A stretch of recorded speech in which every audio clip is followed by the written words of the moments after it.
Halloween. For this Halloween, I thought I'd be Rosie the Riveter. She's the iconic image of the 1940s women's workforce. It was the first real decade where women started to join the workforce in male roles, specifically in the large industrial workplaces where they would create tanks and planes for the war effort because most of the men were overseas fighting. Because I decided to throw Rosie the Riveter together as my Halloween costume, I started to think about women in general over the histories of the United States.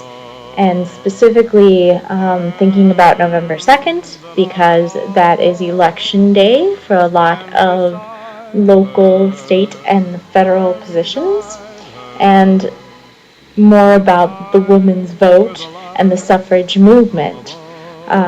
For those who don't know what the suffrage movement was, I'll give you a little bit of background. In 1869, the 15th Amendment was passed, which allowed people, mostly men of color, to vote, but completely excluded Caucasian women as well as women of color from voting. Prior to 1869, mainly white male landowners were allowed to vote, and nobody else. And not until 51 years later, in 1920, was the 19th Amendment passed, which allowed women the right to vote. Of course, stuff happened in that 51 years. It didn't just magically occur that all of a sudden government decided, okay, women, go ahead, you can vote now, it's 1920, why not? What happened was a lot of effort and pain and blood and sweat and tears of what would be called the suffragettes, which were the group of women fighting for that right to vote. Women like Elizabeth Cady Stanton. And before I go any further, I don't want you to get, confused. I don't define myself as a feminist, and I don't support socialism. I'm a firm believer in the Democratic Republic, but in that belief of the Democratic Republic, I believe that every individual should have the right to vote and have a say. And that's the whole point of a republic. We vote for our representatives, and then they represent us in government, passing laws that create civic equality. So women's rights have been an issue since 1776, the creation of the United States, a country where its basis is on the ideal that all men are created equal, the operative word being men. And with westward expansion, some pioneer women were starting to enjoy the freedom of owning their own businesses, and in some westward states, the option to vote, but of course it wasn't a federal mandate. This takes us into the 19th century, where Victorian women, both in the United States and overseas in Great Britain, are starting to face opposition about their concerns of their equality. And this sort of opposition is that many of them found themselves in asylums, considered to be mad women because of their suggestions about equality.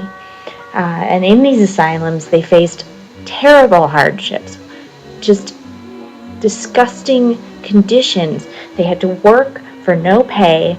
They had to eat substandard foods, and if they refused to eat, they were force-fed. Some of them were raped and brutally beaten, and those are things that you're not going to find in American textbooks, in high schools, or even at the university level. Push forward into the 20th century, and we get women like Ida B. Wells and Vera Whitehouse, who take the fight to picket lines. And in those picket lines, what do they face? They face imprisonment.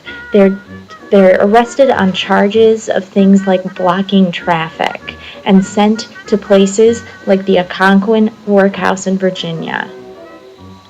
Nearly 200 suffragettes were sent to the Occoquan workhouse and faced horrid conditions where they were beaten and force-fed for not eating worm-filled food. And in all this fight and in all this terror, what comes out of it? Finally, the 19th Amendment, the right to vote. But is that the end all of all things?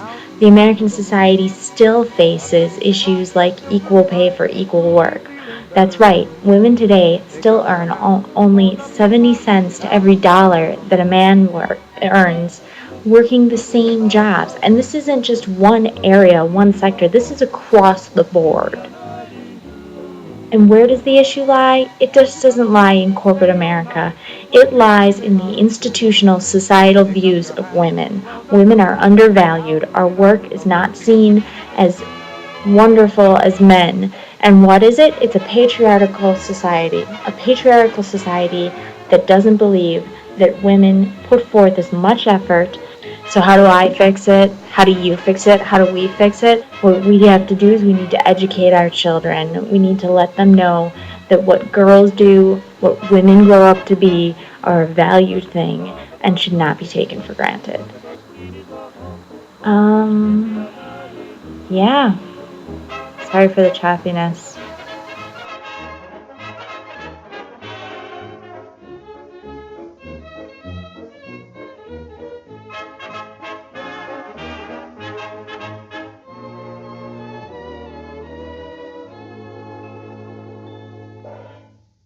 Anything you can do, I can do better than you can do. I can do. We can do. I can do much, much better than you.